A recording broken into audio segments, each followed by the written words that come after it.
Hello friends, आप सभी का आपके अपने यूट्यूब चैनल स्टडी बाय ए के प्रजापति चैनल में स्वागत है। आज मैं आपके लिए ट्रांसफार्मर युग्मन यानी कि ट्रांसफार्मर कपलिंग के बारे में आज मैं बताऊंगा। इससे पहले मैं आपके लिए आरसी कपलिंग बता चुका था, मल्टी स्टेज एम्पलीफायर बता चुका था, और single stage amplifier H parameter इसके बारे में मैं आपको बता दिया। ये मोस्ट इम्पोर्टेंट क्वेश्चन मैं आपके लिए बता चुका हूँ। ये देखिए, बहुत ही ज़्यादा इम्पोर्टेंट क्वेश्चन। सबसे ज़्यादा इम्पोर्टेंट है आरसी, उसके बाद ये ट्रांसफार्मर युग्मन यानी कि ट्रांसफार्मर कपलिंग। यहाँ पर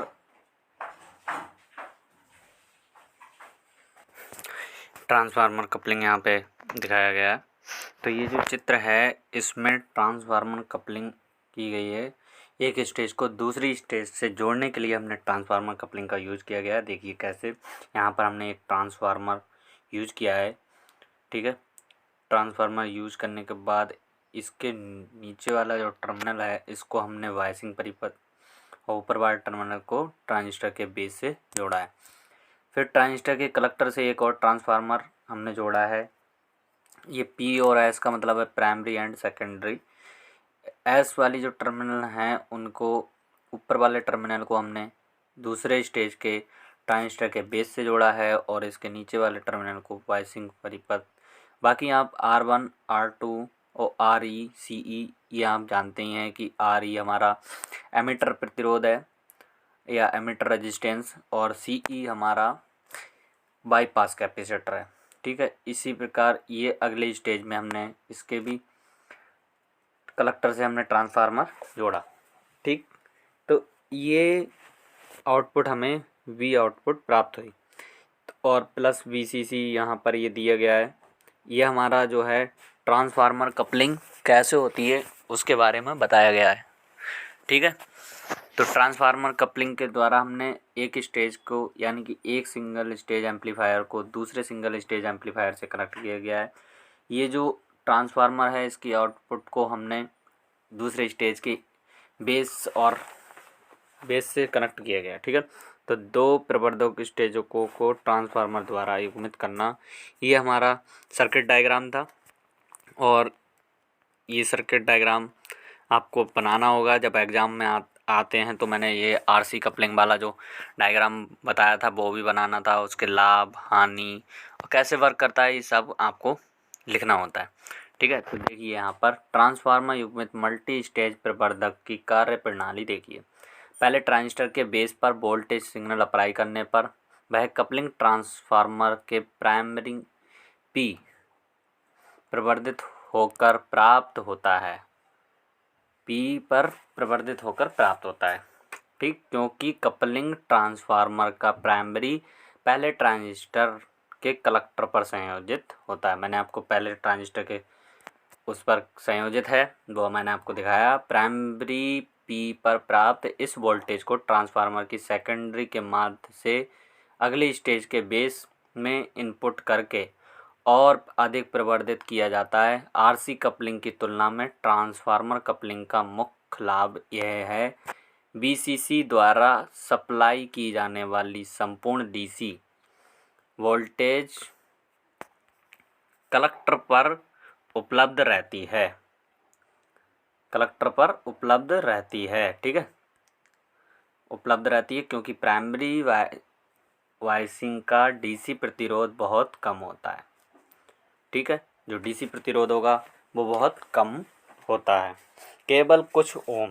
ध्यान दें कि आरसी कपलिंग स्कीम में प्रतिरोध आरसी पर वोल्टेज ड्रॉप है, यानी कि आरसी पर वोल्टेज ड्रॉप होता है तथा अनावश्यक पावर लॉस होता है, यानी कि जिसका यूज नहीं है उसका लॉस होता है। जबकि प्रवर्धक को पावर प्रवर्धक के रूप में प्रयोग किया जाता है। प्रवर्धक को यानी कि एम्पलीफायर को हम पावर एम्पलीफायर के रूप में प्रयोग किया जाता है।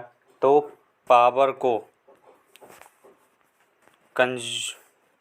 कंसाइडर करना महत्वपूर्ण होता है। कपलिंग हेतु ट्रांसफार्मर के प्रयोग से न केवल पावर का लॉस कम होता है बल्कि उपयुक्त प्रतिबाधा मैचिंग या इम्पीडेंस मैचिंग भी होती है, इम्पीडेंस मैचिंग भी कम होती है। ठीक है, तो यहाँ पर इसका ये आवर्ती अनुक्रिया वक्र है। देखिए यहाँ ये ए बी गेन है और ये फ्रिक्वेंसी ली है, ये इसका ग्राफ ये आपको दिख रहा होगा ऐसे, ये डैट डैट डैश, जो ये उच्च वाली है इसे रेजोनेंस फ्रिक्वेंसी कहते हैं। ठीक है, अब देखिए ट्रांसफार्मर कपलिंग के गुण, दोष तथा अनुप्रयोग देखिए क्या है। पहले हम गुण देखेंगे, इससे पहले मैं आपको बता दूं, यदि आप हमारे चैनल पर नए हैं तो चैनल को सब्सक्राइब जरूर करें, साथ ही बेल आइकन को प्रेस करें जिससे कि हमारी वीडियो का नोटिफिकेशन आपको सबसे पहले मिले। मैं आपको बता दूं, ये वीडियो जो मैं आपको बना रहा हूँ ये बहुत ही ज़्यादा इम्पोर्टेंट क्वेश्चन मैं आपके लिए लेके आया हूँ। इतनी मेहनत से मैंने आपके लिए नोट्स बनाए हैं, तो आपका भी फ़र्ज़ है कि चैनल को सब्सक्राइब करें और अपने कॉलेज फ्रेंड्स या कॉलेज ग्रुप में शेयर करें। ठीक, यहाँ पर देखिए नंबर 1, यह बहुत अच्छी प्रतिबाधा मैचिंग प्रदान करती है। जो ट्रांसफार्मर कपलिंग हम करते हैं तो ये बहुत अच्छी प्रतिबाधा मैचिंग करती है। नंबर 2, मैचिंग के कारण यह अधिक लाभ प्रदान करता है।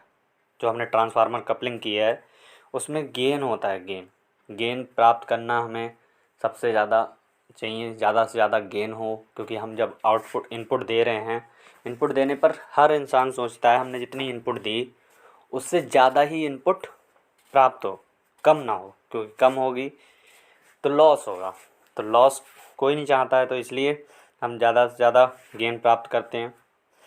ये जो मैचिंग करने के कारण यह जो ट्रांसफार्मर हमने करी कपलिंग की उसके कारण लाभ अच्छा प्रदान होता है। इसकी दक्षता अधिक होती है, इसकी एफिशिएंसी अधिक होती है, इसमें पावर लॉस कम होता है, इसमें देखिए पावर लॉस भी कम होता है। इसके अब दोष देख लीजिए। दोष देखिए क्या है कि आवृत्ति अनुक्रिया वक्र अच्छा नहीं होता। आवृत्ति अनुक्रिया वक्र मैंने बताया था ये होगा, ये ठीक, तो ये इसका वक्र होता है। ठीक, तो ये क्या है इसका वक्र, तो जी अच्छा नहीं होता, क्योंकि आरसी कपलिंग का वक्र जो है वो अच्छा होता है, क्योंकि वो ऐसे होता है। ठीक, गेन का मान आवृत्ति के साथ परिवर्तित हो जाता है, गेन का मान जो होता है आवृत्ति के साथ परिवर्तित होता है। इसका कारण यह है कि ट्रांसफार्मर में इंडक्टेंस व इंटरमीडिएटिंग कैपेसिटर होते हैं। ठीक है, जिनके कारण सभी आवृत्तियां समान रूप से परिवर्तित नहीं हो पाती। यानी कि हमने इंडक्टेंस लगा होता है, कैपेसिटेंस लगा होता है, तो जिनके कारण क्या होता है आवृत्तियां समान परिवर्तित नहीं होती। इसमें भारी व महंगे ट्रांसफार्मर का प्रयोग करना पड़ता है। इसके दोष ये भी हैं, ये आकार में बड़ा भी होता है, ये महंगे भी होते हैं। ठीक है, तो ये इसके दोष हैं, आवृत्ति का विरूपण हो जाता है। ये बात देखिए, आवृत्ति का विरूपण हो जाता है। अब देखिए मैं आपके लिए सबसे लास्ट जो प्रत्यक्ष युग्मन या डायरेक्ट कपलिंग है इसके बारे में बताऊंगा। ये क्या होता है ये बताने से पहले मेरी आपसे छोटी सी रिक्वेस्ट है, चैनल को सब्सक्राइब जरूर कर लें, साथ ही बेल आइकन को प्रेस करें जिससे कि हमारी वीडियो का नोटिफिकेशन आपको सबसे पहले मिले, क्योंकि जो नॉट सब्सक्राइबर हैं वो लगभग 70% हैं और सब्सक्राइबर 30%। तो इसलिए वीडियो देखने के बाद चैनल को सब्सक्राइब जरूर करें। चैनल को सब्सक्राइब करने के बाद कमेंट्स करें कि वीडियो कैसी लगी। ठीक है, देखिए प्रत्यक्ष युग्मन, यदि दो स्टेजों को बिना किसी युग्मन शक्ति यानी कि कपलिंग डिवाइस का प्रयोग किए सीधा जोड़ दिया जाए तो इस प्रकार के युग्मन को प्रत्यक्ष युग्मन कहते हैं या डायरेक्ट कपलिंग कहते हैं। देखिए ये हमारा सर्किट डायग्राम है प्रत्यक्ष युग्मन प्रवर्धक का। हमने इनपुट यहाँ से दी R1 R2 RE और RC1 RC2 RE2, ठीक। ये NPN ट्रांजिस्टर हैं, ये NPN ट्रांजिस्टर, ये आउटपुट हमें प्राप्त हुई। तो यहाँ देखिए कोई भी कपलिंग कैपेसिटर, कोई भी कपलिंग डिवाइस का यूज नहीं किया गया है, बल्कि सीधे यहाँ जोड़ दिया गया, क्योंकि RC कपलिंग में यहाँ पे कैपेसिटर लगा था, ठीक, जबकि इसमें नहीं है। तो ये हमारा प्रत्यक्ष युग्मन या डायरेक्ट कपलिंग है, ठीक। इसका वर्क देखिए, कम आवृत्ति वाले सिग्नल के लिए संधारित्र की प्रतिघात या रिएक्टेंस का मान अधिक होने के कारण सिग्नल में अत्यधिक हानि होगा तथा वह प्रवर्धित या एम्पलीफाई नहीं हो पाएगा। स्पष्ट है कि डीसी सिग्नल का प्रवर्धन करने हेतु प्रत्यक्ष युग्मन किया जाता है, यानी कि हम डीसी सिग्नल का प्रवर्धन या एम्पलीफाई करने हेतु प्रत्यक्ष युग्मन या डायरेक्ट कपलिंग किया जाता है, क्योंकि कपलिंग कैपेसिटर या ट्रांसफार्मर डीसी को पास नहीं कर पाते। क्योंकि कैपेसिटर क्या होता है, एसी को पास करता है, डीसी को ब्लॉक करता। तो इसलिए डीसी को प्रवर्धित करने हेतु हम प्रत्यक्ष युग्मन का प्रयोग किया जाता है। और क्योंकि जो कपलिंग कैपेसिटर होते हैं या कैपेसिटर होते हैं, ट्रांसफार्मर होते हैं, वो डीसी को पास नहीं करते, इसलिए निम्न आवृत्ति के सिग्नलों विशेषकर डीसी सिग्नल के प्रवर्धन हेतु प्रत्यक्ष युग्मन प्रवर्धक या डायरेक्ट कपलिंग एम्पलीफायर का प्रयोग में लाए जाते हैं। इसका आवर्ती अनुक्रिया वक्र देखेंगे अभी। प्रत्यक्ष युग्मन प्रवर्धक की आवर्ती अनुक्रिया वक्र, निम्न आवृत्ति पर इसकी अनुक्रिया समतल रहती है, अर्थात लाभ गेन नियत रहता है।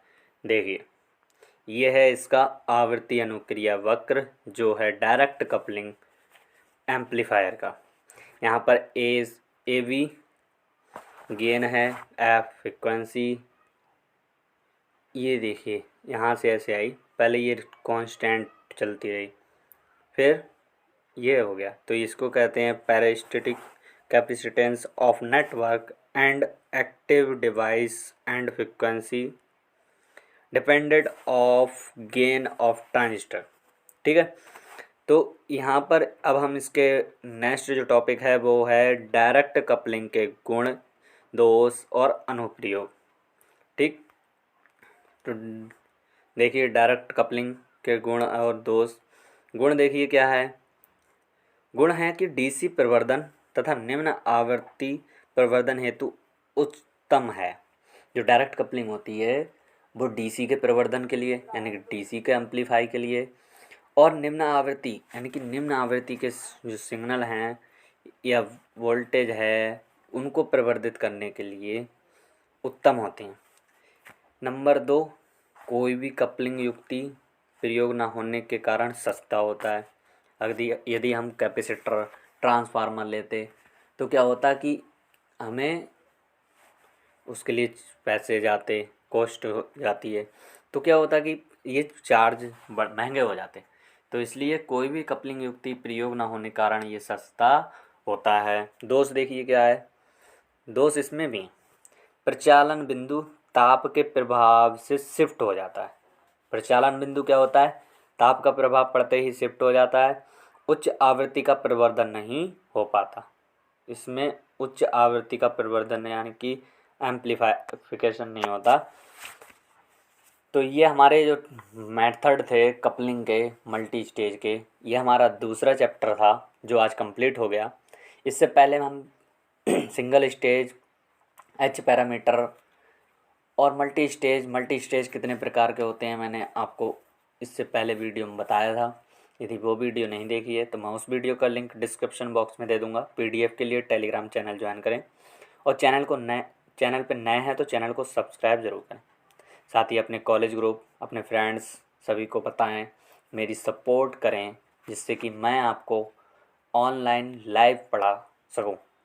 Thank you so much.